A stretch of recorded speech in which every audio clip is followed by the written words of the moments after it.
Now let's talk about basic symptoms and determinative symptoms.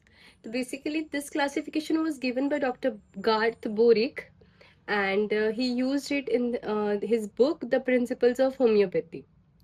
So the basic symptoms and the determinative symptoms, again the terms which are coined by the stalwarts are different, but basically the group of symptoms to which they are referring is again the same.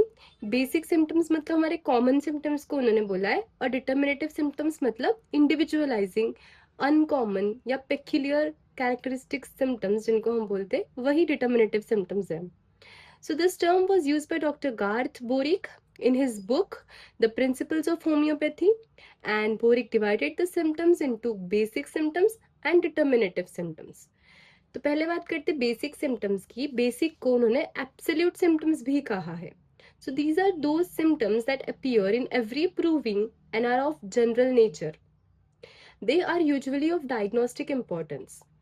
क्योंकि ये common symptoms होते हैं, ये बहुत ही commonly दिखते हैं बहुत सारे मेडिसिन में, बहुत सारे इंडिविजुअल्स में प्रूविंग के दौरान. इसीलिए इनका कुछ इतना होम्योपैथिक वैल्यू नहीं होता, और जब भी कोई सिम्टम का होम्योपैथिक वैल्यू इतना नहीं है तो उसका डायग्नोस्टिक वैल्यू ज़्यादा होता है. So they are usually of diagnostic importance. So they are nothing but common symptoms, only useful in the general management of case and of diagnosis of case, and not in the selection of homeopathic remedy. तो जैसे हम लोगों ने common symptoms की बात की थी, वही डिस्क्रिप्शन हमें इसके अंदर भी लिखना है बेसिक सिम्टम्स के अंदर. तो ये ऐसे सिम्टम्स होते हैं जो कि डिसीज के सिम्टम्स होते हैं which point towards a particular disease. And इसमें जो सारे सिम्टम्स होते हैं वो बहुत सारे पेशेंट्स में देखने को मिलते हैं, जैसे कि फीवर है, हेडेक है वगैरह. Then Kent's common symptoms and Hahnemann's general symptoms are Boericke's basic symptoms. तो यहाँ पे हमें कंफ्यूज नहीं होना है. डॉक्टर केंट जो थे उन्होंने सिम्टम को तीन अलग ग्रुप में क्लासिफाई किया था, जो कि जनरल्स थे, जो कि हमारे mental generals and physical generals. ये हमारा फर्स्ट पार्ट हुआ जनरल्स. सेकेंड जो टाइप ऑफ सिम्टम्स थे वो थे पर्टिकुलर सिम्टम्स, और जो तीसरे टाइप ऑफ सिम्टम्स थे वो थे common symptoms. So generals, particulars and common, ये डॉक्टर केंट ने क्लासिफाई किया था. और डॉक्टर हैनेमन जो थे उन्होंने सिम्टम्स को कैसे क्लासिफाई किया था?